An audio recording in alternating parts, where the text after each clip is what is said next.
Hello and welcome back. This is Mars, and I am joined today by our very own Pixie Dust and Yasmin. Hello. And today, in our continued pursuit to research and report the origins of this powerful grimoire, wealth magic, today we're going to be discussing the fourth ritual, the Talisman of Wealth, and the angel represented in this working is known as Raziel. So, as some of you know, the Archangel Raziel is known as the Angel of Mysteries, and the name Raziel itself means the secrets of God. So, who would like to take this off first? I'll start off a little bit. Hey guys, this is Pixie Dust, and first I just wanted to share with y'all and say that our good friend Arjuna, who was the fourth member of this podcast, is no longer involved, and due to some positive successes that have resulted in his life or manifested in his life as results of wealth magic. I won't go into much detail so as to, keep his private life private, but he will not be with us in this podcast, unfortunately. But we do miss him and still use his wisdom and can share with you guys that he has had incredible success in multiple aspects of life, with the results that this book can bring. So just a quick note on that. And then to start off today, so I want to just go in order, of the ritual, keep it simple. And so for those that are on the fourth working, hopefully you're relieved that it's, nothing like the second working was, where it's super long and still kind of a more lighthearted, less time consuming ritual. And we're only dealing with one angel, essentially. So to start off, the ritual opens where we say, to call on Raziel, we have to put the talisman before us and say, "This is the beginning, I open the way." And then we use, a gesture to bring our hands forward, palms or backs of the hands together, thumbs down anyways. And then we are, in a sense, separating or opening the veil. And that's what it means when we say open the way. We're opening the veil, right? Which is the lining, or, the little veil, I guess, between the physical world and the spiritual world. So by us opening our hands in such a way is just a symbolic gesture of a connection between the two worlds.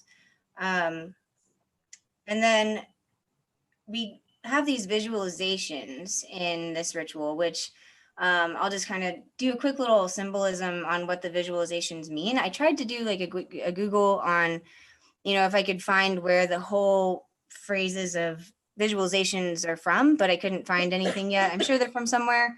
If anyone else, knows or knows anything more about that, feel free to share later. But just to quickly, I'll read what that says, and then I'll kind of just touch up on the symbolism for each object or whatever, and then kind of pass the baton along. So the visualizations that we say and visualize at the same time are, I pass through an arch of stone, or the arch of stone.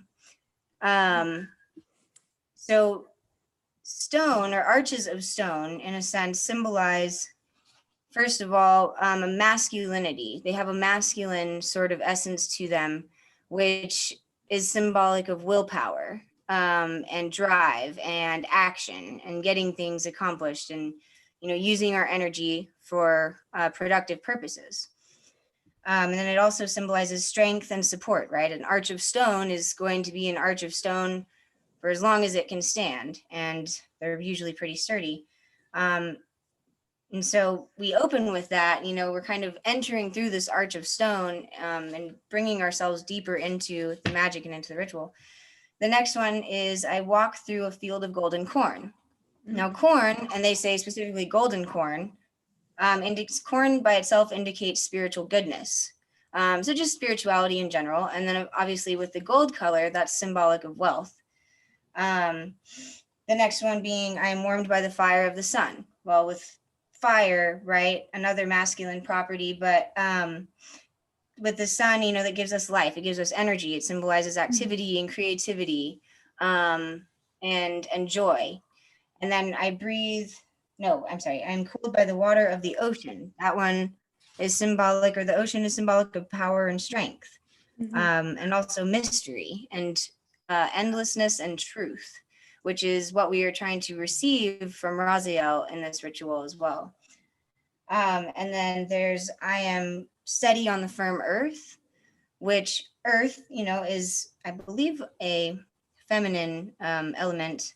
And it, kind of symbolizes an unswerving, that one is unswerving in loyalty and in faith towards, the dedicated ritual or whatever the case may be.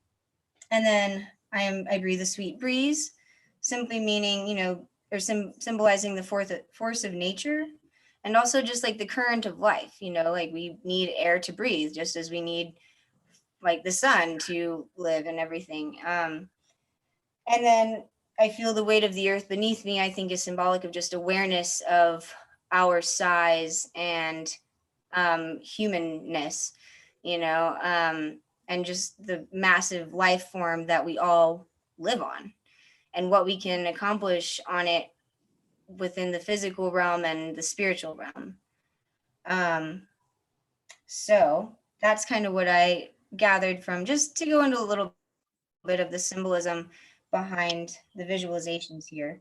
But I kind of would like to pass the baton on to somebody else, if that's okay, and if they want to continue on this or the next ritual. So that, first of all, that's amazing right there. And I think personally that's like my first time actually like even coming up with a valid interpretation like that. So that's pretty good. My thinking on that, at least from this part of the ritual, is simply that, I mean, the way I have done it is the ultimate result of the concoction of different imagery that is sort of woken up, within you, from performing these visualizations. I think like this concoction actually does a number on you spiritually, and allows you to reach that point where you're sort of past that tier between the veil, that veil of the between of the physical and the spiritual realm. And I think, doing these visualizations essentially get you into the mood and get you into the zone and prepare you to access this realm. I like how you said the part about stone having a masculine feature to it, but also being, its primary components being strength. There's also one thing that we don't know, or that we haven't talked about with stone, which is that depending on how you have the stone, how you prepare it, and even how you model it, there's also beauty, right? And a stone can be beautiful as well. And the book itself, Wealth Magic, with the daily practice and how it has you focused on something beautiful for a moment, I think that's also a link too. That was just, I want to kind of throw that in there, but I think that was pretty spot on, Pixie.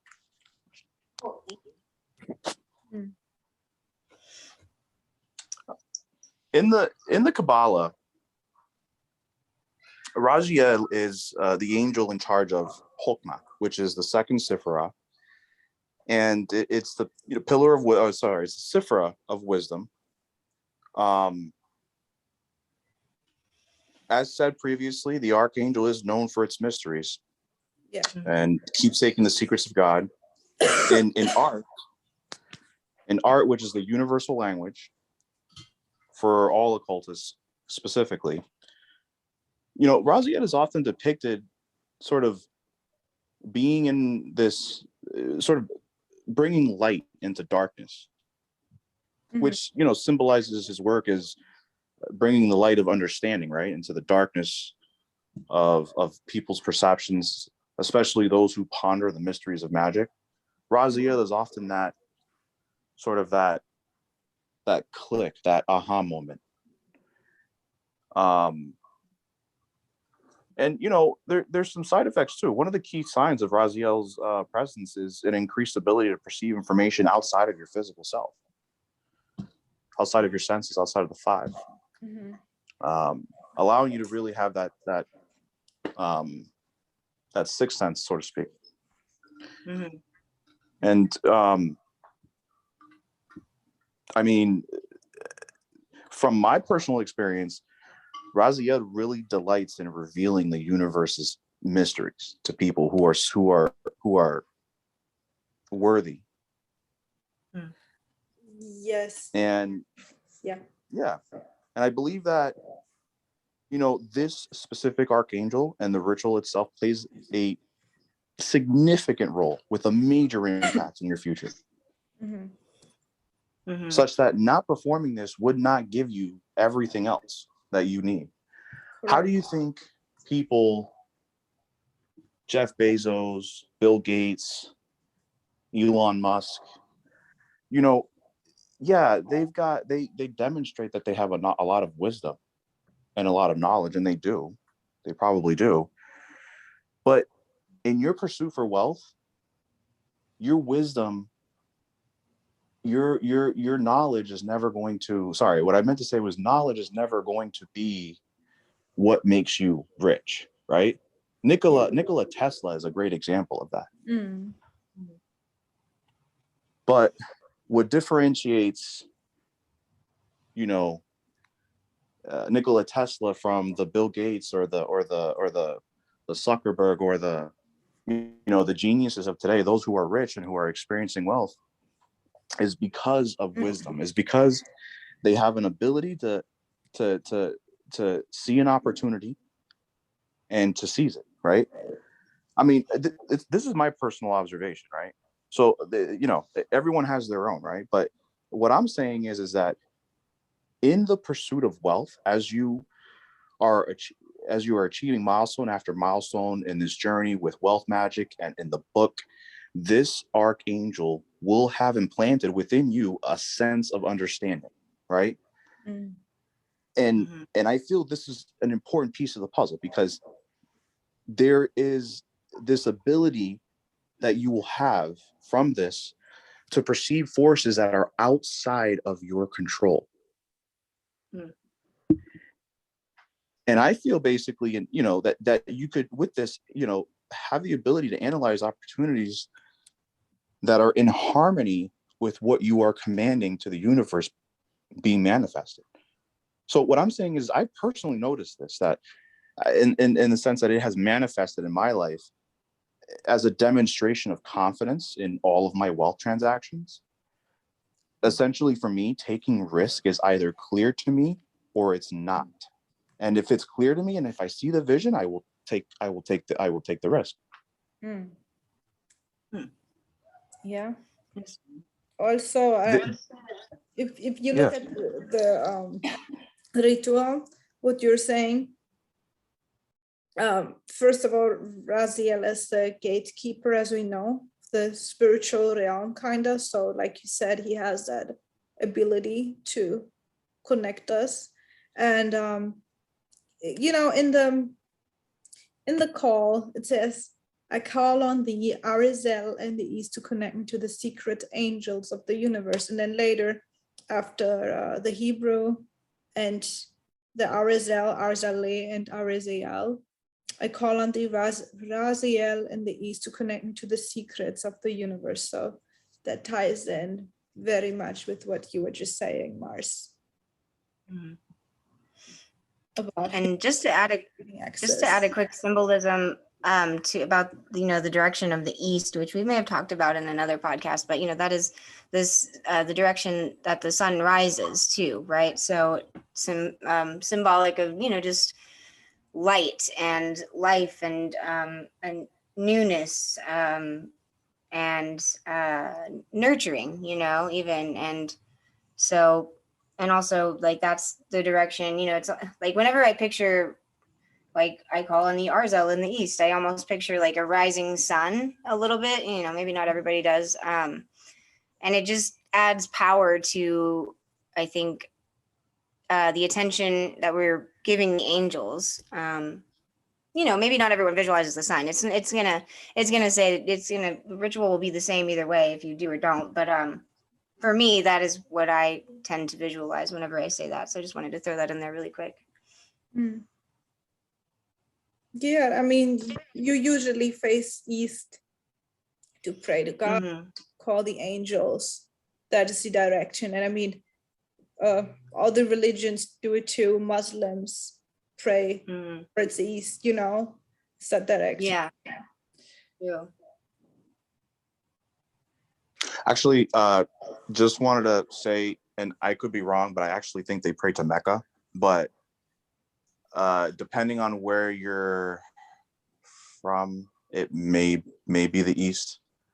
Yeah. But that's true. I did some extensive studying on that, and in college, I actually had a friend who was Muslim, and we did Ramadan together. And if he would have heard me say that, he would have been like, "No, we pray to Mecca." So that's cool. That's like what I was thinking, but I guess it could be east. You know, like you said, depending on where you are. And it's funny because like actually in the United States we actually pray to the east because that is the direction of Mecca, and so you know actually Yasmin is right, but you know in the Holy Land, so to speak, right, you know, it's Mecca. But anyway, I digress. Yeah, and then just also I looked up just the symbolism of the word east. I don't know why I'm still on that, but it says it comes from a word that means shining. You know, so they're like as in light, and you know, just anything that shines, right? It gives off a brilliance, and metaphorically, east stands for like an awakening or vision, an ascension, which all three of those are taking place in this ritual. I mean, this like wealth magic as a whole, the ritual, you know, and specifically also this fourth working, but in the book as a whole, there's definitely awakenings and I feel ascensions going on, or that's what the book is trying to get to happen. So yeah. But would anyone like to sort of go into more detail on Arzel or the aspects of Raziel? You know, I've never quite understood that part myself. From what I've understood, there is a certain aspect of Raziel that you can't call directly, and so essentially you need to call the aspect first to facilitate the direct communication. It's like kind of like his receptionist or something. Yeah, I would say like his personal assistant, so to speak. Maybe it's like the key to opening the gate, you know, Raziel being the gatekeeper. But yeah, no, I have largely respected what the Gallery of Magick has said about this, largely because they have, you know, they've demonstrated proof with, you know, the way they're using the smudged letters, and largely because they say so, and I'm not going to mess with the Gallery of Magick. Forget it. Right. You know, no, but in all seriousness, the work's potent, so I think it's valid. Yeah, definitely. Yeah, like you said, this aspect of him is supposed to be closer to Earth, because otherwise, if you call to Raziel directly from the beginning, he's supposed to be distant.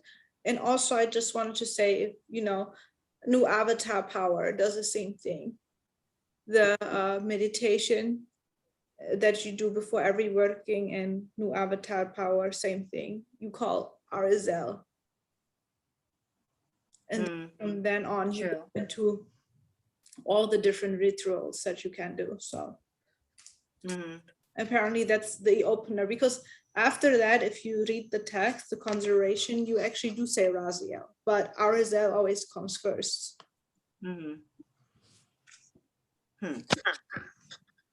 Does anyone know a little bit of background on the Latin in this? I mean, like we might have done this before too, actually, but just looking at the Kosu Harayam, or even I don't even know if that is Latin. I could be totally wrong. That could be another language entirely. So I believe that's Hebrew. Yep, I believe it's okay. Hebrew. Okay. I believe this is covered in the 72 Angels of Magic. They might briefly go into what that means, and I can probably just pull that up if you guys give me a moment. But sure, yeah. I was just wondering. I think maybe we had looked at it before. Maybe that was another Latin, right? I mean, sorry, not Latin, Hebrew thing, or maybe it was Latin in this. But I am kind of curious now that we're kind of on that part of it. Yeah, I'm looking it up right now. Okay. Hopefully they've got something on it. So it looks like, according to the way they have presented it, so first of all, by calling the first name, and by the way, I'm being a little cryptic here because I don't want to, I want to give the authors the respect. I don't want to divulge too much information out there. So if you're listening, and if you have the book 72 Angels of Magic, you'll probably, I'm in chapter 6. I'm looking at the Angel of Universal Secrets, right? And if you don't have the book, you need to get it. Hello. Anyway, so by calling the first name that we talked about, so you're given access to Raziel, who basically grants you the contact with any of the other angels, right? So this is in this thing though. I think there would be a different interpretation for what we're trying to accomplish here in this book. I think, and I mean, I'm going to leave this up to you guys for your own interpretation. I would love to know what you guys think, but I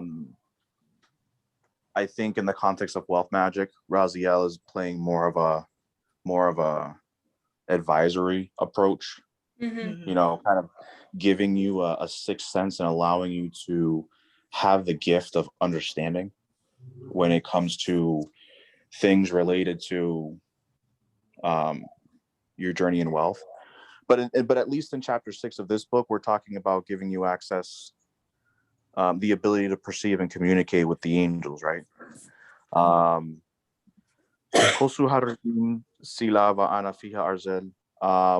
This literally means the hills were covered with the shadow of it, and the boughs thereof were like the goodly cedars.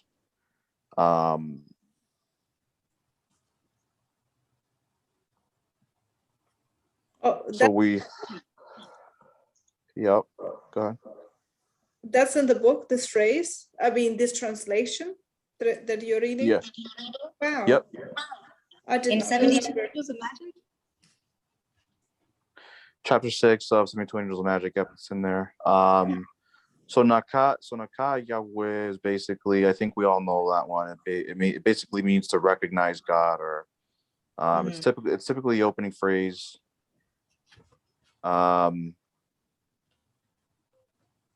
It is the preferred way of using the ineffable name of God, or the inaudible name of God. So that's what Naka Yahweh means. And then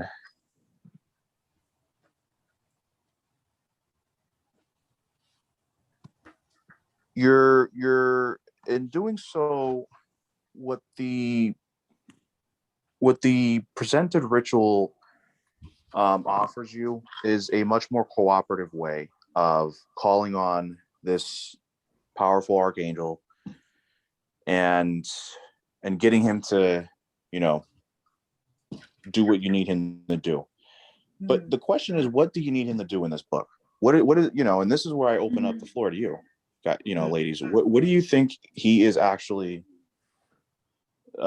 you know, giving us and empowering. I mean, I've given my interpretation. What do you guys think?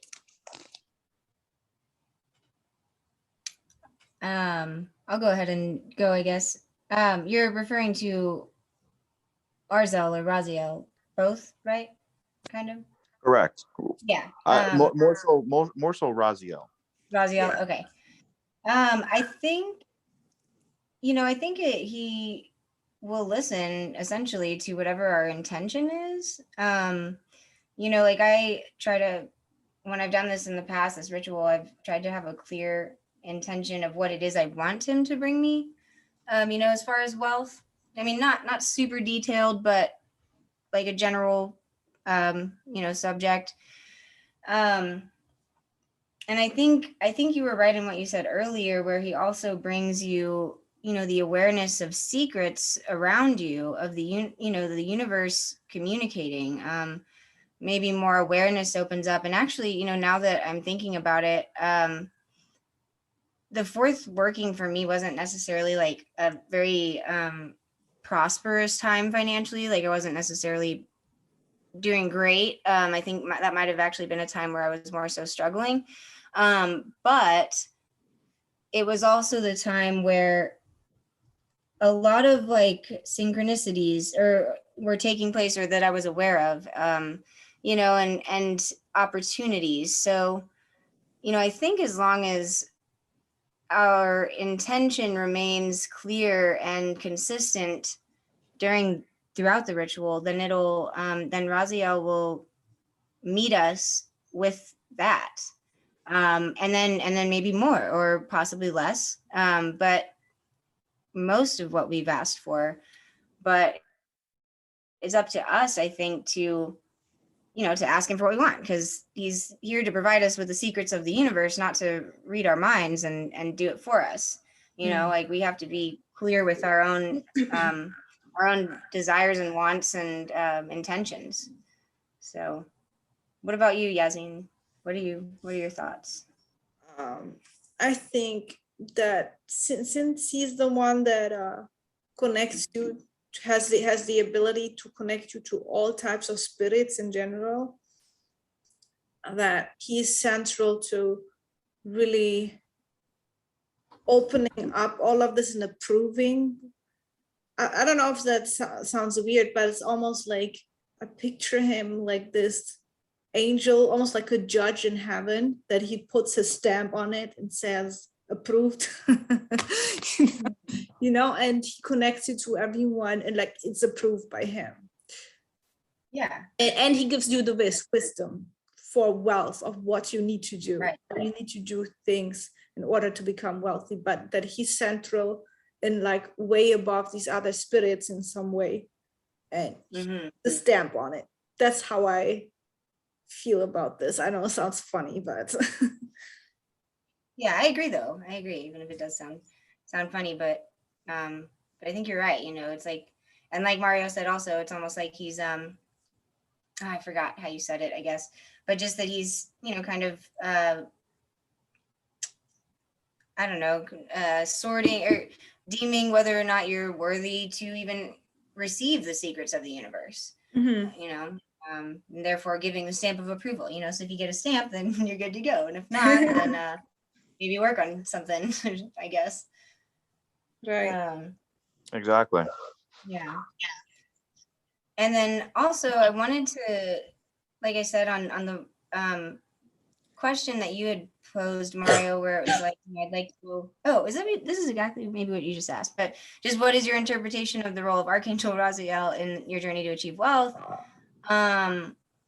These answers on there that I'm reading are somewhat similar to kind of what we've said. One person says, like, to learn us, he says to learn us to forgive ourselves, teach us to forgive ourselves, to be empathic, to eliminate blocking that keeps us from attracting success, to teach us not to concentrate on money itself, but on the process that leads to produce money.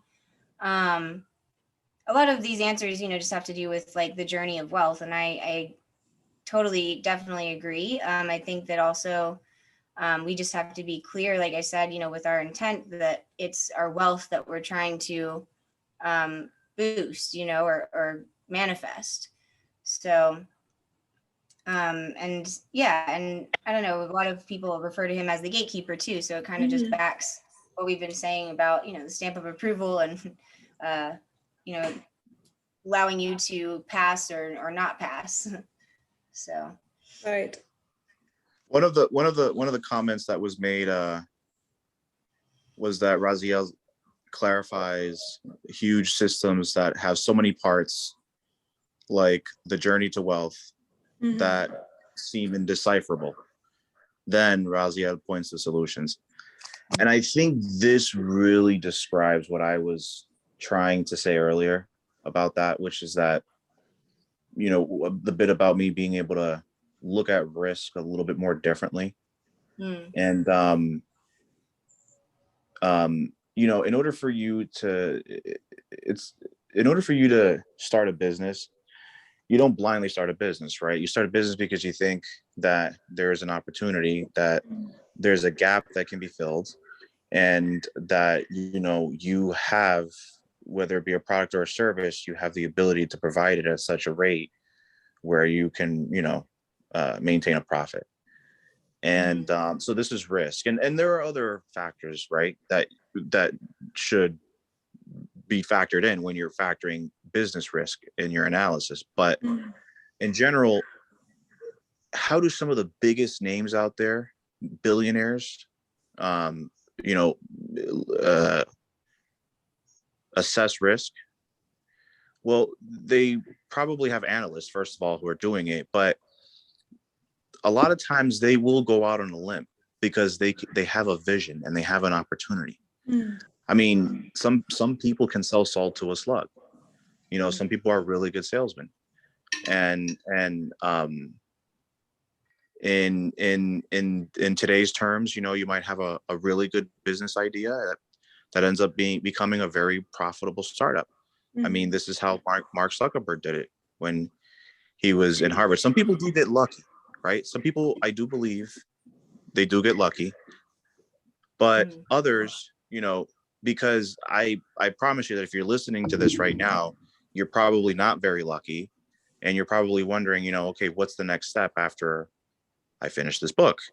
And I'm telling you that the next step is that you're going to have to continue to work hard, because these angels and this specific working is not going to hand it over to you, but it's going to meet you in the middle.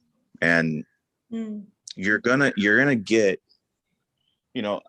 like I told you earlier about how Raziel, at least in art, is often depicted, as bringing light into darkness. Especially for the people's perceptions that wander in the mysteries of magic. I think that's what I said earlier. And for some people, like, kind of what I was going back to with managing risk, it's really good to have an ally, or if not an ally, if you don't look at it this way, if you look at it as a power, look at it like that, however you want to look at it. But essentially look at it as you are being implanted with a gift, a skill, a unique skill that you didn't have before, which is your ability to know, to have and apply wisdom. I had a friend, a while back. I had a good friend of mine. We were talking. He was a fellow Freemason. I'm a Freemason. And we were talking about what is intuition, right? Because I think this is perfectly what describes what Raziel is giving you. He's implanting within you a sense of intuition, right? An intuitive sense on how to build a life of wealth, right? I think this best describes what his role is in the book. But anyway, in our conversations about what intuition was and how we were ultimately trying to define it in the context of occultism, we defined it as knowing without knowing that you knew. This was the best way to describe it. This is what this is the skill that I was, mentioning earlier about. This is the skill that I think that Raziel, has given me. And it's not a skill that I had before. It it's definitely foreign. And I think it largely comes from this working. Mm.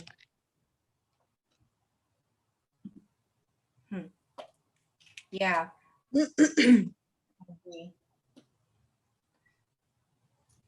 It's interesting how he can, show people or different people, like the directions that, or how he works differently for different people, in whatever situation they may be in. But, you're exactly right in what you were saying, that, they're not doing, the angels aren't just making you rich, like we also have to put in the work. Unless you do just get lucky, maybe there is somebody that's done this and then, I don't know, like won the lottery or something, which I don't know how that kind of seems like an odd way of manifested results, but you never know. But either way, that person still would have had to go out and buy the lottery tickets, and in order to win, it wasn't just like, oh, hey, here's a winning ticket to the lottery, so you have to, regardless of what work it is you're doing, the work still needs to be done in order to achieve what we want with this help.